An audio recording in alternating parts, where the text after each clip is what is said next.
Hello, and welcome to Useful Idiots Monday Morning, where we go over the Sunday morning shows that we watch so that you don't have to. How are you, Aaron? I'm great, Katie. How are you? Good morning. Good. Good morning to you. Good Monday morning. Good Monday morning. Good weekend? Great Monday morning. Good weekend? Good weekend, yeah. Great. Yeah. Awesome. How about you? Yeah, it was a good weekend. Good weekend. Some terrible news, obviously, that came down last week that we're going to be talking about. But besides that, yeah, good weekend. And smash that like button, everyone. All right. Shall we get into it? Let's do it. Let's do it. Did you retweet, Aaron? I did retweet.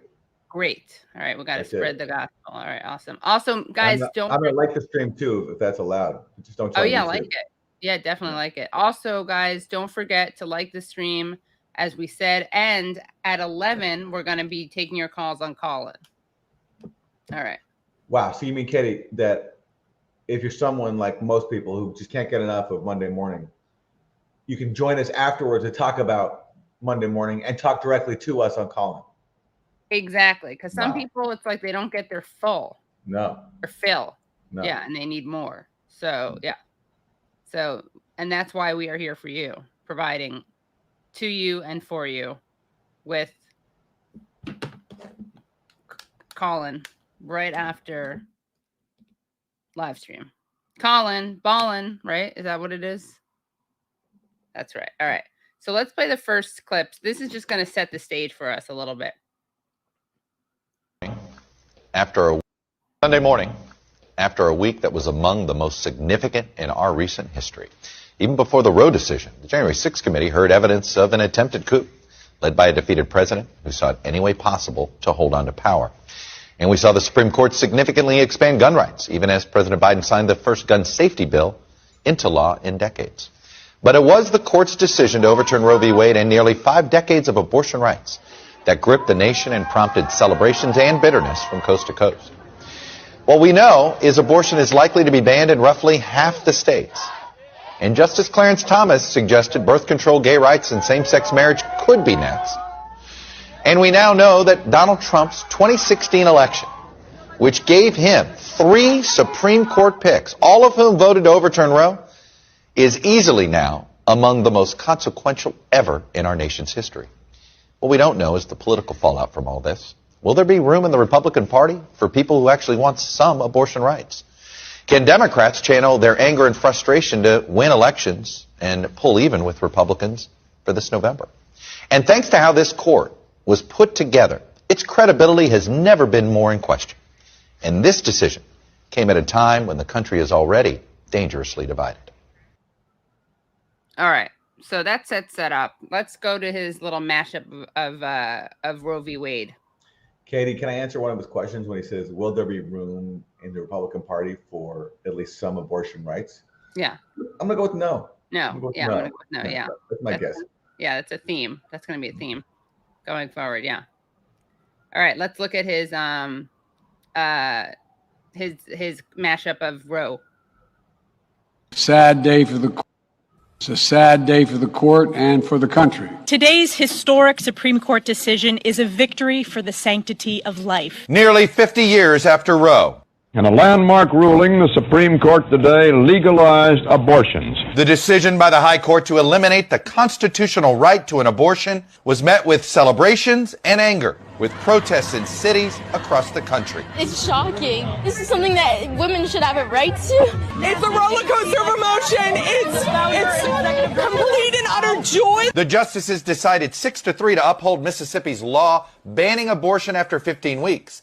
The case actually before the court. But then they went further, deciding 5-4 to overturn Roe. All 3 of Trump's appointees were in the majority. Chief Justice John Roberts said he would have taken a more measured course. We couldn't be happier with this decision, and I've never been prouder to be a Mississippian. We are headed down a dangerous spiral that will erode our democracy. The decision set in motion trigger bans in 13 states. In 7 of those states, abortion is now already illegal.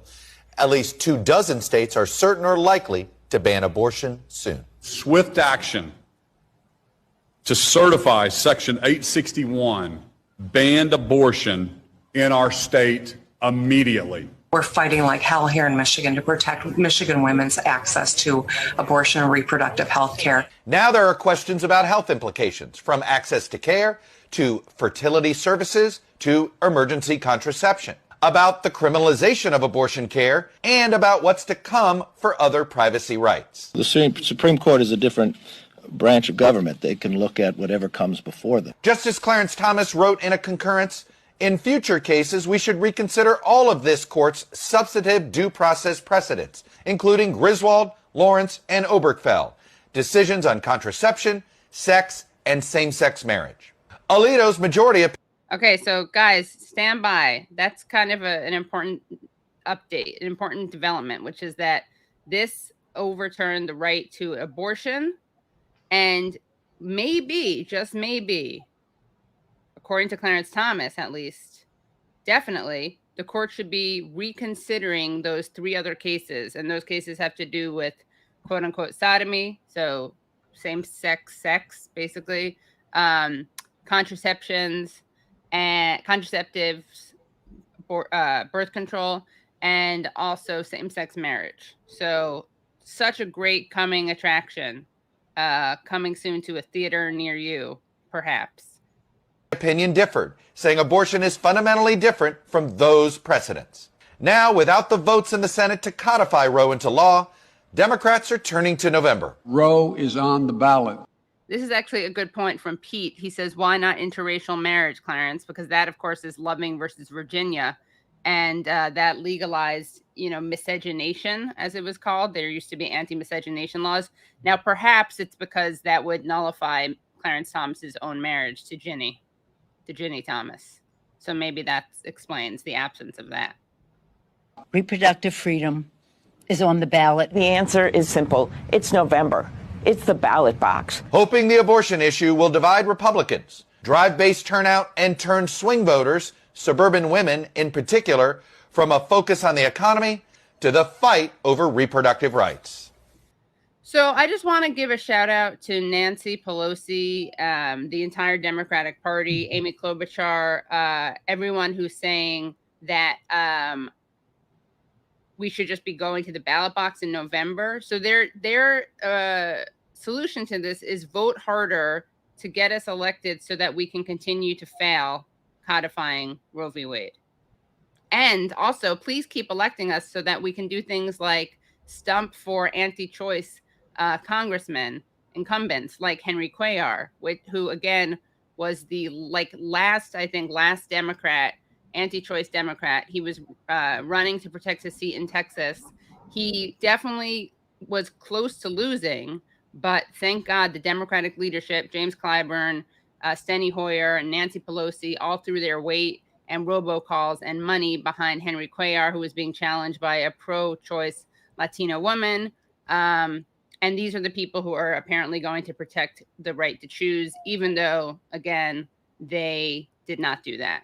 And Obama promised to do that. Joe Biden promised to do that. And somehow it never happened. So, yeah. It's really a brilliant strategy. Like, Democrats just can't lose no matter what.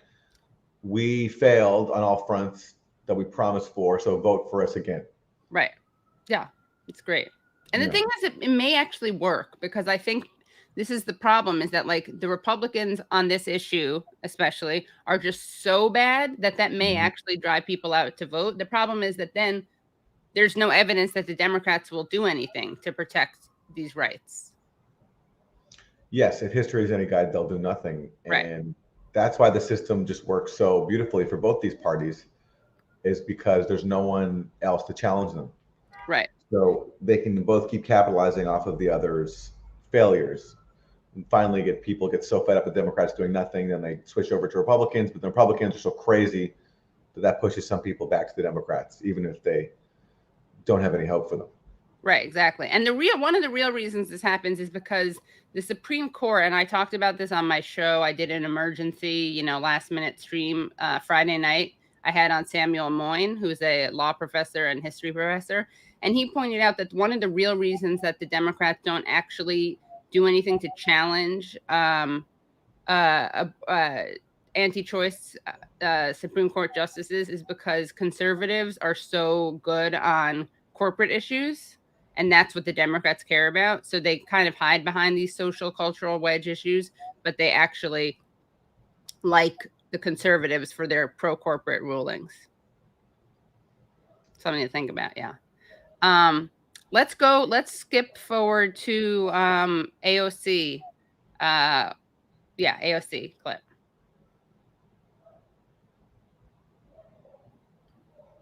The House Judiciary Committee. You think the House Judiciary Committee should be? So let me just rewind a little bit. It says, I trusted Justice Gorsuch and Justice Kavanaugh when they testified under oath that they also believe Roe v. Wade was settled legal precedent, and I'm alarmed that they chose to reject the stability the ruling has provided for 2 generations of Americans. Okay? And that's Joe Manchin saying that. That's Joe Manchin saying that, yes. Joe You think the House? Joe what? Manchin, they took advantage of Joe Manchin. Yeah. He's Kavanaugh. They fooled him. He feels violated. They fooled him. You think the House? He is the real victim here, yeah. We should forget donating to abortion funds. We should donate to the fund for Joe Manchin. All right. Judiciary Committee should begin the process of an investigation there? If we allow Supreme Court nominees to lie under oath and I like that, lie under earth. Maybe she's saying they should be 6 feet under. I like that. They should be under earth for lying under oath. Secure lifetime appointments to the highest court of the land and then issue without basis, if you read these opinions, issue without basis rulings that deeply undermine the human and civil rights of the majority of Americans. We must see that through. There must be consequences for such a deeply destabilizing action and hostile takeover of our democratic institutions. To allow that to stand is to allow it to happen. And what makes it particularly dangerous is that it sends a blaring signal to all future nominees that they can now lie to duly elected members of the United States Senate in order to secure Supreme Court confirmations and seats on the Supreme Court. This do you think lying, is what we're saying. Do you think lying in a confirmation hearing is an impeachable offense? I believe so. Okay. I believe so. I believe lying under oath is an impeachable offense. I believe that violating federal law in not disclosing income from political organizations, as Clarence Thomas did years ago, is also potentially an impeachable offense. I believe that that not recusing from cases that one clearly has family members involved in with very deep violations of conflict of interest are also impeachable offenses. And I believe that this is something that should be very seriously considered, including by senators like Joe Manchin and Susan Collins. So I see a lot of AOC hate, and this is a safe space, obviously. And I think we provide for a lot of safe spaces for hating on Democrats. And I think, Aaron, you've really kind of led the charge. You have tried to hold people's feet to the fire when it comes to things like Ukraine, and I salute you for that. But I would just invite people to consider that AOC can be not so great on certain issues and then better on other issues. And I think that she's making some good points here.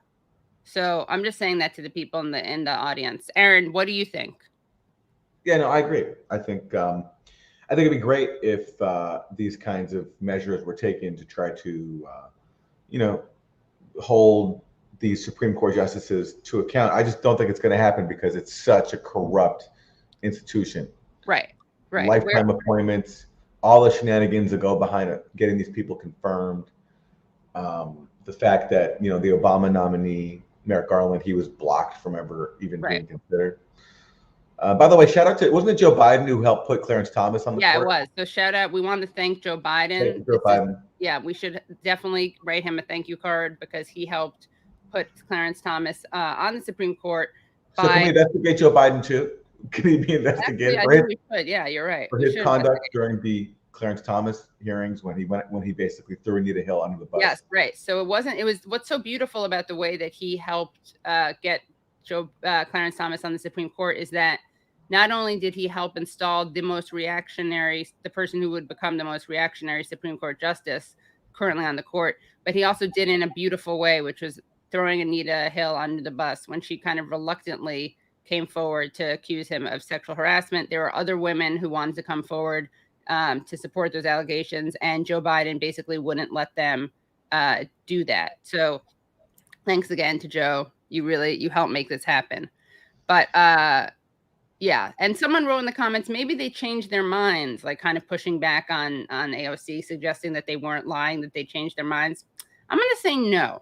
I'm going to say you don't change your mind. The argument that Alito put forward is that that abortion is the only right, or alleged right, he doesn't think it's a right, that infringes on someone else's life, and he means the zygote or the fetus.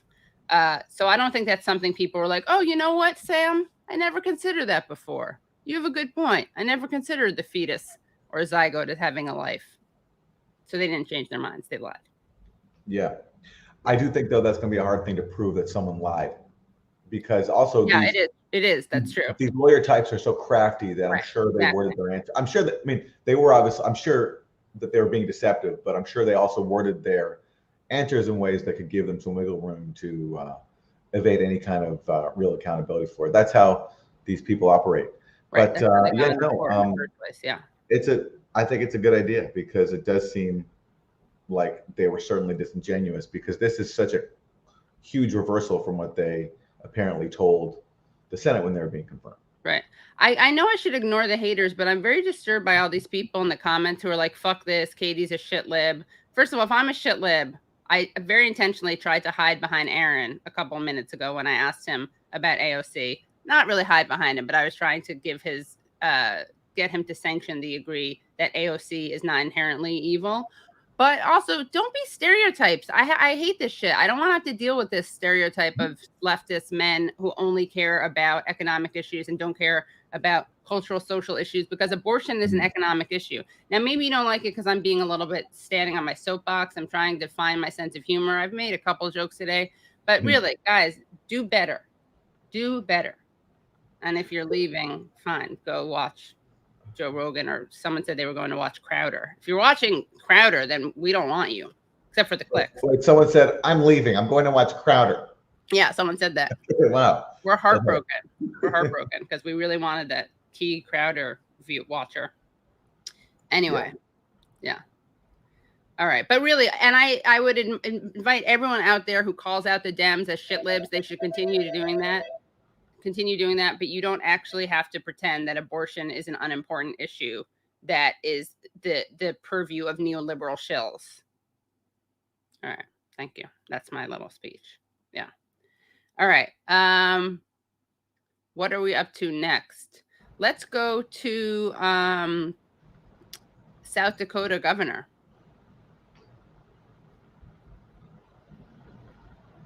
A fellow Republican, Congresswoman Nancy Mace of South Carolina, was on this program a few weeks ago, and I want to play something she said, because she says she is anti-abortion rights, but she has an exception for rape and incest. Listen to her. I'm a rape victim myself, and when you realize what's happened in your life, the trauma, the emotional, the mental, the physical trauma in a woman's life, that decision, she should make that decision with her doctor and between her and her God. How do you respond to her? Are you open to exceptions for rape and incest? I think it's tragic what Nancy went through, and my heart goes out to every single woman who's had to go through that situation. I don't know what that's like. What I would say is that I believe every life is precious. Our trigger law does reflect that if it's to save the life of a mother, that an abortion is still illegal. And we know so much more using technology and science than we did even 10, 15 years ago about what these babies go through, the pain that. So not only is it not making exceptions for rape and incest, but it's still illegal if the woman's life is at risk. Now, this is the one that I kind of can't wrap my head around, because if you're pro-life, you care about life, right? In theory, I'm getting this right? You're supposed to be pro-life, right? You care about life. And if the mother's health is at risk, what that means is that you have one woman who's already alive and an adult and a fully formed human, and then you have even if whatever you want to call a baby who's about to be born, or of course it could be a fetus, but even if it's, let's say it's late term, right? You have a non-developed entity, and that one may die too, but you'd rather sacrifice the person who's definitely alive. Katie, I think she actually misspoke, because when she said that, I could not believe what she said. I do think there is an exemption in South Dakota to save the mother's life. Oh, does she? Okay, maybe. I'm pretty sure, because like she said, like the way she spoke, it sounded like she was saying there is no exemption. Okay. But I just looked it up quickly because I couldn't believe what she just said, and I'm pretty sure there is an exemption based on my quick Google search that I just did. All right, but that just sounds so insane. Right. Okay. That makes. I think what happened is she went back in time, heard my argument against it. That's what it is. Changed it. Yeah. But okay, fine. So just the insane thing of being against exceptions for rape and incest. Well, yeah, and that's the insane part, because that's exactly right. There is no exception there. And what do you say to those people who argue that? And you'll notice that they never really they never say the words like rape and incest head on. They always find some sort of like euphemistic way to speak about it in vague terms. Like, we just believe in the right to life. That's how they frame it. Right. Because they can't really take on the depravity of denying people an abortion, even in those horrible cases of rape and incest, because that's so insane. And so, yeah, I mean, this is what she's talking about here. Right. Someone wrote, Katie, laws are to protect the vulnerable or weak. Unborn children is part of that. I would just ask them, what do you think when the woman's health is at risk? What happens then? Just curious. I really shouldn't. And if you want to hate or say something that we disagree with, just do us a favor, pay us drop some shekels in there. Then I can justify responding to it. All right. Let's see. They feel in the womb, and we'll continue to make sure that those lives are protected. And I just have never believed that having a tragedy or a tragic situation happen to someone is a reason to have another tragedy occur. So I no would prefer that we continue to make sure we go forward, and that we're putting resources in front of these women and walking alongside them, getting them the health care, the care, the mental health counseling and services that they should. Except you're not walking alongside these women. As soon as the baby is born, they're abandoned. And there's no health care for them. There's no guaranteed right to health care in this country. There's no services provided to people. People are totally left on their own. There's an attack on life as soon as the baby is born. Right. And these people never address that. And she says something like, I don't, just because one tragedy happens doesn't mean there should be another. Well, who are you to decide that for the person who the tragedy happened to? Right. And what about all the tragedies that happen when people who get pregnant because of rape or incest are forced to have the baby? I mean, there's like, you think that's the only tragedy was that they were raped or that they suffered incest? I mean, there's a lot more tragedies to come, and that's why people want to have an abortion if they feel that that's what's best for them. Right. And of course, the tragedies are compounded thanks to the policies in states like these where people have no support. Yeah, exactly right. Yeah. Okay. And look, Kitty, I'll say, I don't like. To me, it's a complicated issue. I mean, it's I'm a guy. It doesn't, it's not something I experience. And I see people on the anti-choice side, and look, they feel as if babies are being killed, right? And so it's understandable then that they're going to be very vocal in trying to protect babies who are being killed. And the whole debate about when life really begins, it's not really my wheelhouse. But the point is, I have sympathy actually for people who are anti-choice. I don't agree with them, but I get where they're coming from. But certain people who are just willing to who go so far as to have no exemptions whatsoever and all these other draconian measures, it's just like, I don't see how they can call themselves pro-life when the policies that they advocate are really an attack on life. Right. Because, it's not just about conception, it's also about what happens after the baby is born. Right. A lot of these people are pro-life until the baby is born, at which point they don't really care. Also, we can definitely cancel the people who are for the death penalty, but pro-life, you definitely can't call yourself pro-life. Yeah. Because you're not. You don't believe in the sanctity of life, or else you wouldn't support the death penalty. And of course, we should remember that that a lot of people are saying that they care about the lives of a zygote or a fetus. Thank you, William Fitzgibbons, for your generosity. Okay, so let's keep playing this. Need to make sure that we can continue to support them and build stronger families far into the future as well. So no exceptions.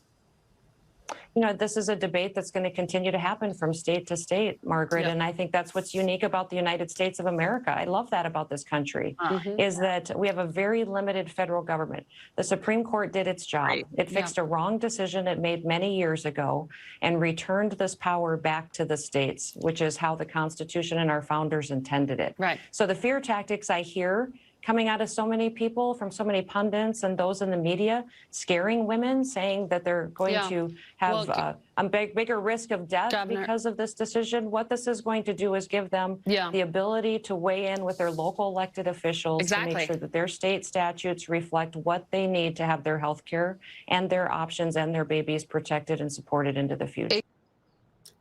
And then let's play the other clip with her.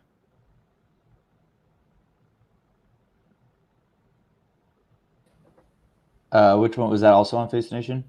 Yes. It's the other one with South Dakota. Let's see.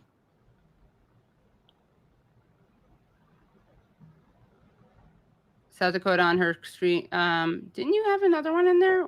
Well, she talks about basically in this other clip, Margaret Brenner asks her if she's going to provide, like, how she's going to support women once they've had the babies, and she's like, well, we're still talking about that. That's, we're still debating that.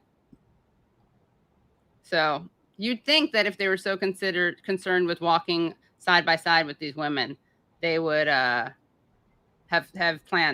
something in place for that. Was it the one with Martha Raddatz? I don't think so. I think it was with Brennan, but we don't have to play it. I just summarized it basically. Yeah. All right. This idea of like a debate happening state to state, there's not going to be a debate. Right.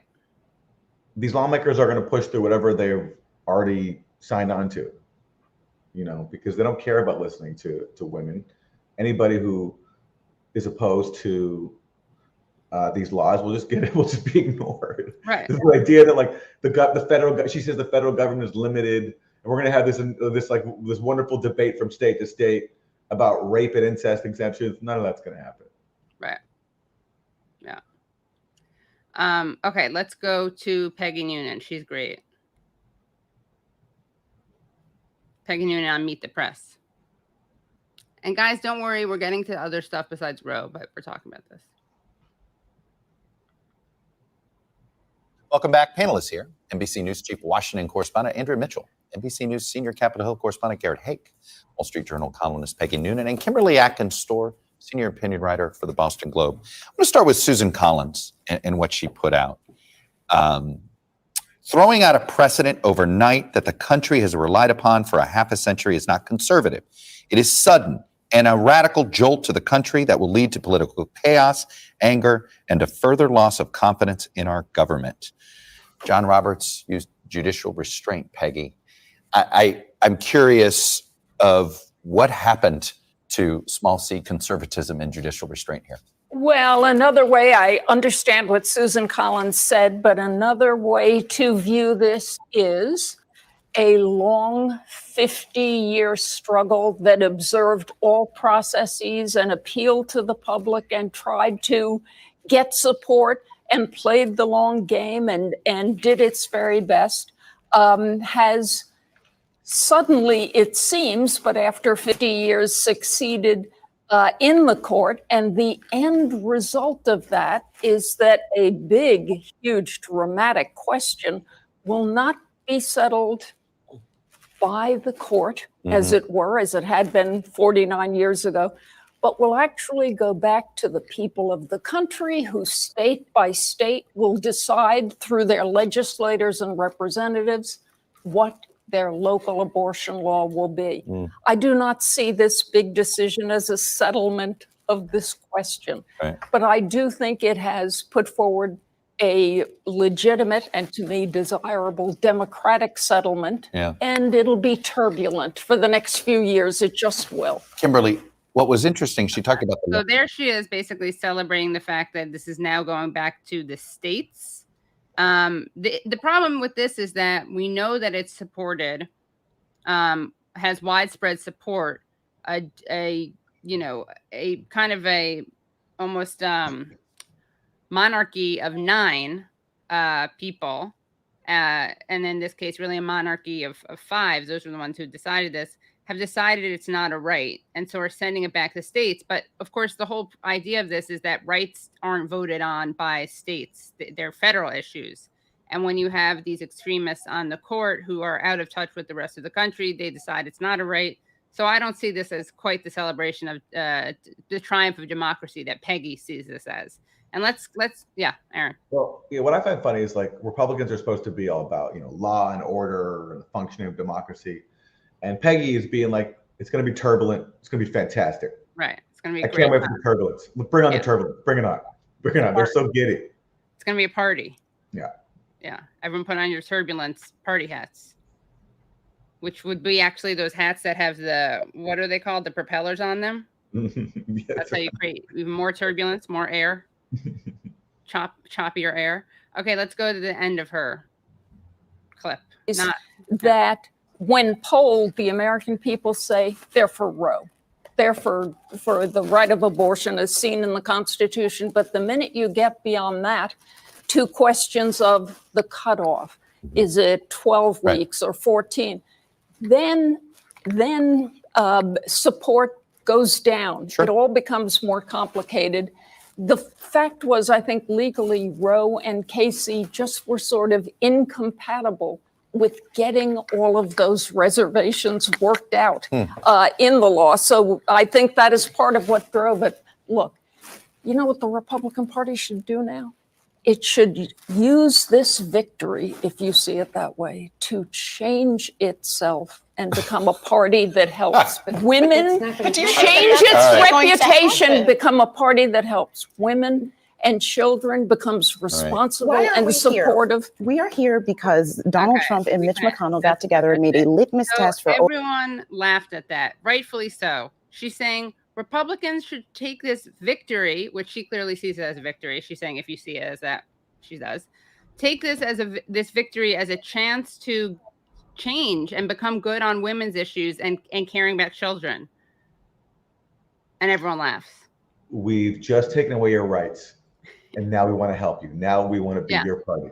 Yeah, exactly. Right. It is a great, I actually appreciate how honest she is. She's basically saying they suck on women's issues. So this is their chance to not suck on them. Perhaps, just perhaps, this is part of their platform of sucking on women's issues. I mean, look, I'm also remember when California started taking the lead in same-sex marriage? Gavin Newsom, when he was the mayor of San Francisco, was officiating weddings. And then so that sounds like a states' rights issue to me, right? Like the idea of, this individual state allowing same-sex marriages, and Republicans went nuts. And that was actually kind of like a basis for George W. Bush's re-election campaign in 2004. Right. It's like, we have to stop this from happening. It was a federal amendment. Yeah. Constitutional amendment. This commitment to states' rights seems pretty inconsistent. Yeah, selective. Yeah. And I just want to quickly go back to how ridiculous it was because Noem, is that her name? Noem, the Dakota Congresswoman, she really gaslit Margaret. Sorry? The governor, yeah. Governor. She really gaslit Margaret Brennan because she was like, pundits are out there fear-mongering and scaremongering about rape and incest. And Margaret was like, oh, absolutely, absolutely. So Margaret, that wasn't a good moment. Yeah. Really terrible moment. All right. So I think that is our last. I just want to watch a little bit of the Fox on Roe protests.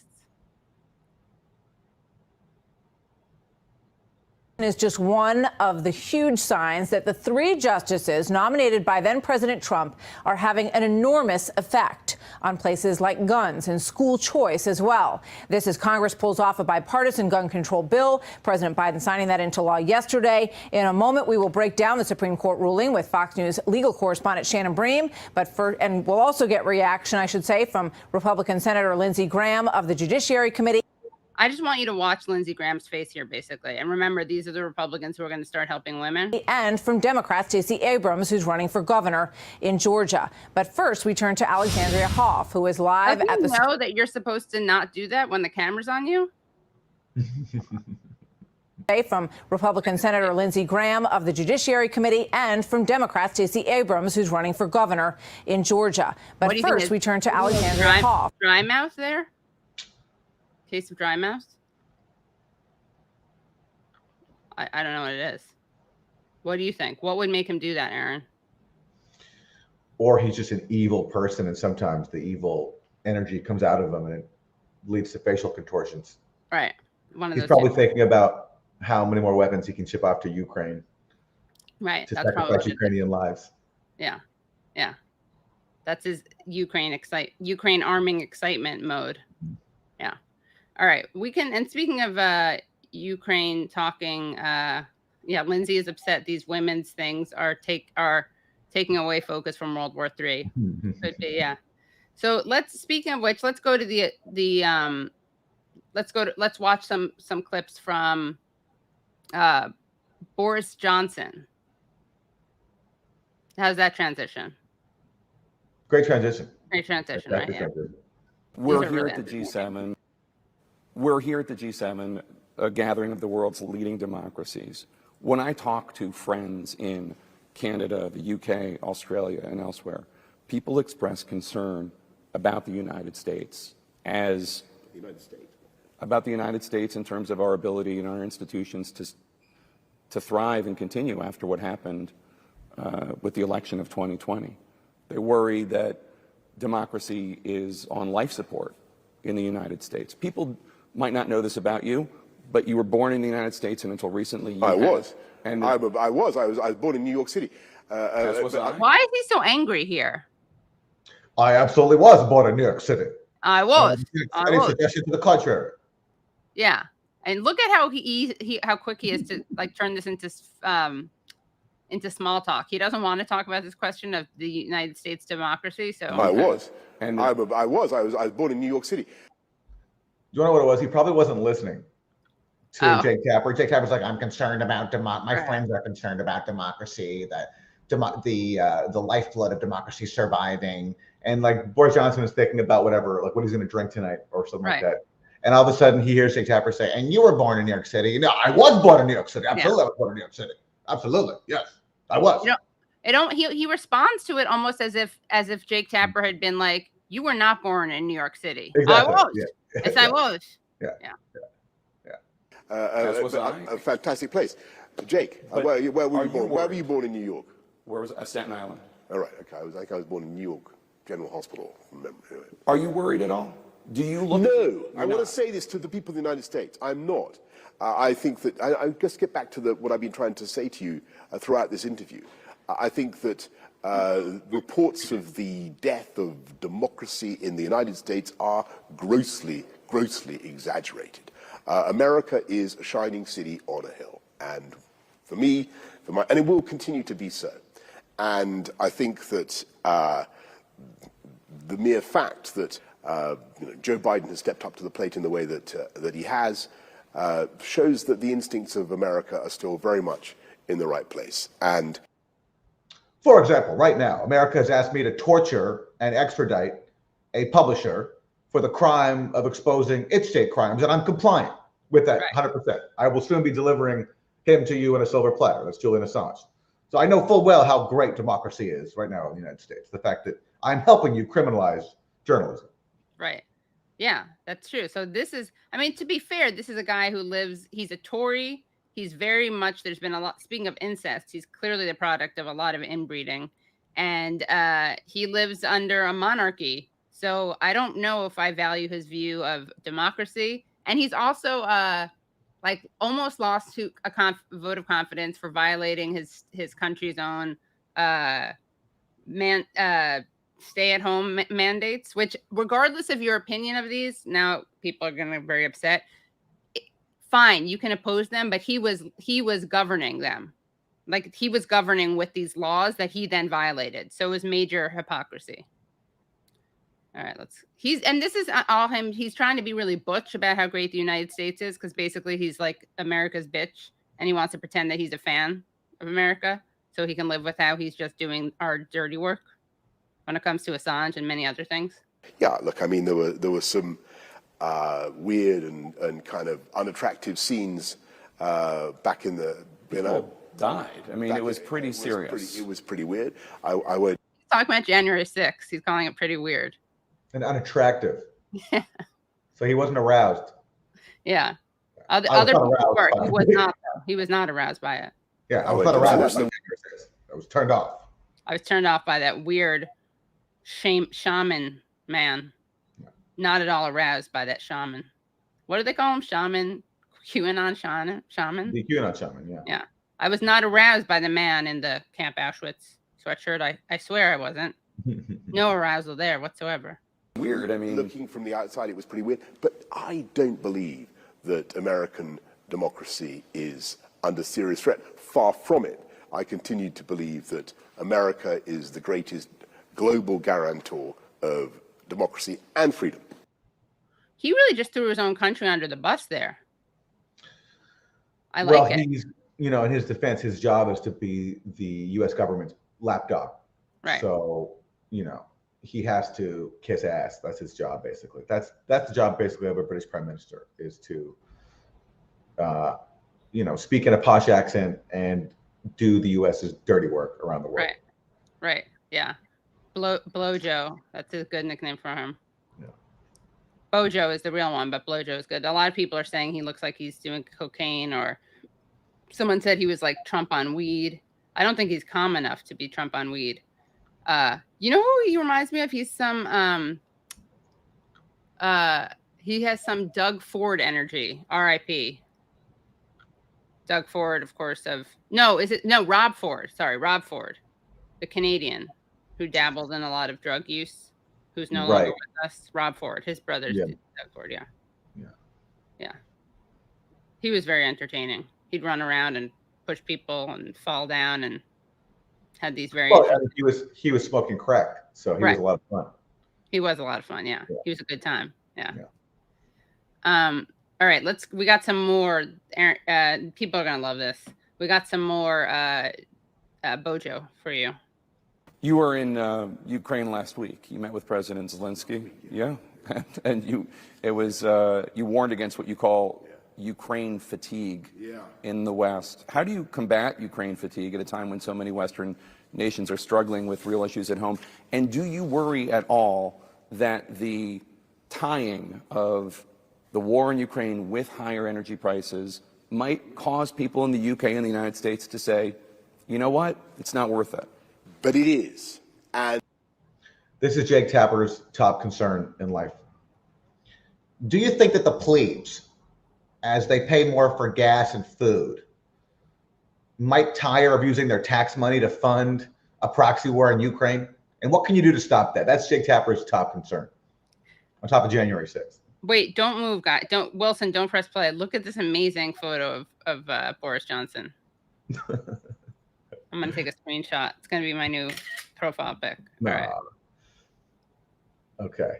And I would just say to people in the United States that this is something that America historically does and has to do, and that is to step up.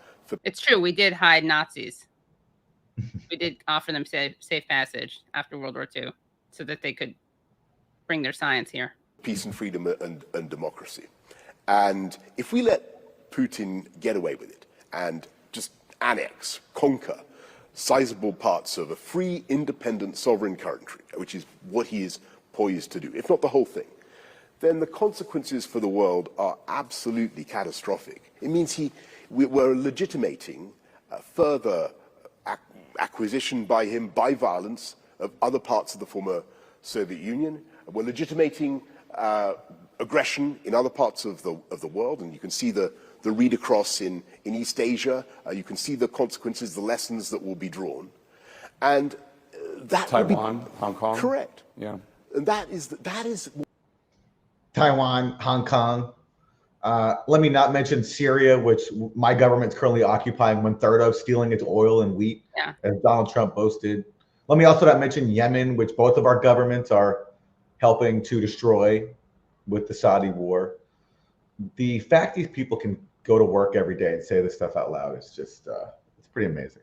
Pretty amazing. I like his confidence. Yeah. What I think is cool too is Jake's not feeling enough reinforcement from home. So he has to travel over to Europe to get some validation from Boris Johnson. Like, Boris, tell me that our proxy war is going to be okay. Tell me, Boris. It's going to be okay. It's going to be okay. It's a great like a therapy session. What'd you say? It's almost like a therapy session. Right. Yeah. Tell us the fatigue won't take over. Yeah. I'm Jake Tapper. I travel around the world to talk to foreign leaders to reassure me that our proxy wars are going to be all right. This week, Boris Johnson. All right, let's hear more from Boris. Ultimately disastrous, not just for democracy and for the independence of countries, but for economic stability. So remember what America came in 1941, 1942, the United States came in the middle of the last century, and came in twice in the last century as the arsenal of democracy. And what Joe Biden is currently...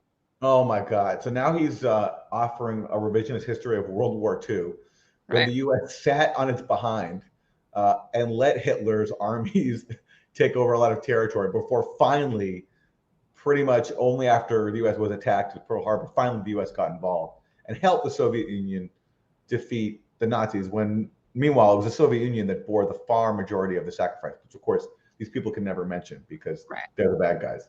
Right. Currently spending, I think, $46 billion to help Ukraine. I would argue that that is a price worth paying for democracy and freedom. Because if you think about the post-war period, when that argument was conclusively settled in favor of democracy, against the violent changing of borders by aggression, think what that achieved, the decades and decades of peace and freedom. So what I'm saying to people is, sometimes America is asked by the world to step up. And again, getting back to your first question, I think America is still the last best hope of peace and freedom. The precedent of not changing borders by force, except for in Israel, where we support Israel's conquest of occupied territory. They always forget about that one. Israel's still occupying the Golan Heights, which they stole from Syria, and the West Bank and Gaza, where millions of Palestinians live under apartheid rule. They always forget that one because they're supporting it. Right. But I'm sure it will be very reassuring for working class people in the U.S. to hear Boris Johnson, this child of privilege, tell them that it's worth it for their tax money to keep going to a proxy war in Ukraine and for them to pay higher gas prices. I'm sure that will do the trick. Right. Also, it's interesting. He actually did say in this interview with Jake Tapper that Roe v. Wade was a backwards decision. Really? Yeah. He's weighing in on that. Yeah. So, hold me, Boris, someone writes. Tony Plow, friend of show, writes. And this made me laugh, I have to admit. 2 low T gorillas. I don't get it. Low T, like low testosterone. Oh, okay. that combo made me laugh. Yeah. Uh-huh. All right, we got some more. Jake. Jake, let's not confuse the tactical with strategic. When it comes to Putin's strategic objectives, he's already failed. His strategic objective was to end Ukraine's sovereignty and independence, to erase it from the map, to subsume it in Russia. That has failed. Okay, so this is Antony Blinken, Secretary of State, talking. He's lying through his teeth.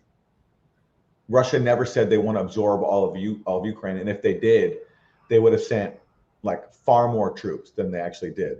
Everyone knows that the number of troops that they sent was nowhere near sufficient to occupy the whole country. They sent it to specific areas to as I think is pretty clear now, try to put an end to the war in the Donbass that's been going on for the last 8 years. That Ukraine and the U.S. were stalling because they refused to implement the Minsk Accords. We don't have to go through all that, but just this idea that Putin wanted to occupy the whole country and he was stopped in that, it's just such a transparent farce. I mean, there's a reason why Russia only sent forces to a small number of areas. And that doesn't mean, again, what Russia did was justified, but the idea that they were trying to occupy all of Ukraine is just such a joke. Right. And again, the Russian position before it invaded was respecting the Minsk Accords, which would have kept all of Ukraine, including the Donbass, except for Crimea, intact. That was Russia's position. So this idea that Putin wanted to take over all of Russia is just so stupid. I can't believe he gets away with saying that now. By the way, doesn't this remind you of the movie Face Off with Nicolas Cage and John Travolta, where they like swap lives? That's a question to everyone who may have seen that film. I realize I put you on the spot, Aaron, because you may not have. I don't remember if I've seen that or not. I've heard it's great, though. Everyone loves that movie. Yeah, it was great. Yeah, it's a fun movie. Yeah. They should do like a little like I was going to say Planned Parenthood. Whoa, Freudian slip. Parent Trap thing where they're twin. That movie, The Parent Trap, where it's about twins who don't want their parents to get divorced and they do all these hijinks. So you're saying Jake Tapper and Nancy Blinken switch places? Yeah, exactly. Yeah. Jake would love that. Yeah, he would. I'm sure he would. Yeah. Yeah. Also, we should remind people that Boris Johnson, because he's too humble to mention this, too modest, but he himself, right? He told Zelensky not to engage in negotiations with Putin, right? Oh, absolutely. Yes. So in late March, Zelensky, his government put out this 10-point plan for peace with Russia. It actually looked pretty promising and included talk of neutrality for Ukraine, which is one of Russia's core demands. And that was happening. People were excited about that. There was going to be more talks in Turkey. And then Boris Johnson waltzed into Kiev and, according to Ukrainian media, said to Zelensky, don't negotiate with Putin, and said, even if you do negotiate with Putin and you try to get some security guarantees where the US and UK will guarantee Ukraine security in exchange for peace with Russia, we're not going to engage with that. So Boris Johnson essentially told Zelensky, like, sorry, buddy, you got to keep sacrificing your people for our proxy war. So that's Boris Johnson's commitment to Ukrainian sovereignty and Ukrainian lives, is he wants to use them as cannon fodder for his proxy war. And of course, the only reason he was doing that is because the US told him to do that, because Boris Johnson doesn't set his own government's policy, especially with Ukraine, the US does. So Boris Johnson was there as the US's courier. And that's why we still have a war going on. Right. All right. Should we keep watching? But I would love to see, Anthony Blinken, in Jake Tapper's role. He could be asking people. So it's like, if he's interviewing who's the top diplomat? If you had to name one diplomat who's really just so committed to diplomacy and it's just powerful in the room and it maybe deserves to be president one day, who would that be? Yeah. I think we know who it would be. Jake Tapper. It would be Jake Tapper. Independent Ukraine is going to be around a lot longer than Vladimir Putin's on the scene. Meanwhile, there is a tactical, ferocious battle going on in eastern Ukraine with the Russian aggression, with Ukrainian forces pushing back.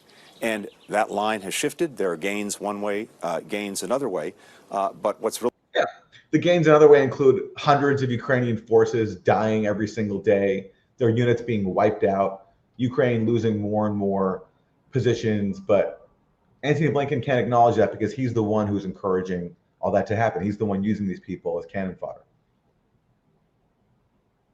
Yeah. Really important is the strategic proposition that Putin will not succeed in what he's tried to achieve. Not only that, he's also tried to divide NATO. We're about to go to a NATO summit where the alliance is going to show greater unity, greater strength than in my memory.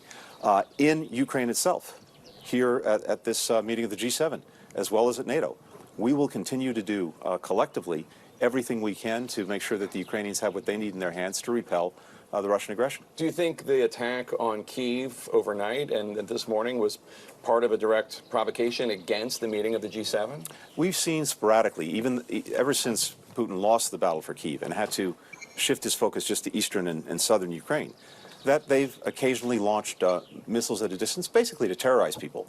They struck an apartment building. There are reports that they struck a kindergarten. that has no purpose other than to try to terrorize Ukrainians. Yeah, just as also, meanwhile, Ukrainian forces have also struck residential buildings and other civilian areas in the Donbass. That's what happens in wars. And that's why wars should be stopped. And instead of encouraging these wars, like Antony Blinken is doing, the U.S. should be supporting diplomacy if they don't want wars to happen and more Ukrainians to die. But that's not even on the table right now. No, right. Yeah. But what a beautiful setting to have that warmongering. Very, very bucolic. Yeah, very tranquil. Yeah, not at all belligerent. Yeah. Mr. Secretary, does the bucolic setting inspire you to kill more Ukrainians and Russians? Just a question. Is this background inspiring to you? Does it arouse you as much as warfare arouses me? No. Well, guys, you're so in luck because we know that you have more on your mind, and we are giving you the chance to express that at Call-In. The link is in the description, and we will see you there. And don't forget to subscribe to Useful Idiots, usefulidiots.substack.com. We have a great interview coming up this week. We think you're really going to like it. Really going to like our guest. She's very feisty. That's all I'll say. Yeah. All right. We have so many great guests coming up. We have actually booked them in advance. It's a big month. Yeah. We have 3 in a row. Wow. Yeah. 4. Actually, 4. Wow. 4. Okay. 4. Yeah. Some have won awards. Big awards. Wow. Ooh. Yeah. Award-winning guests. Okay. Yeah. Award-winning guests. Yeah. Hit the like button, folks. Hit the like. How are we doing in our likes?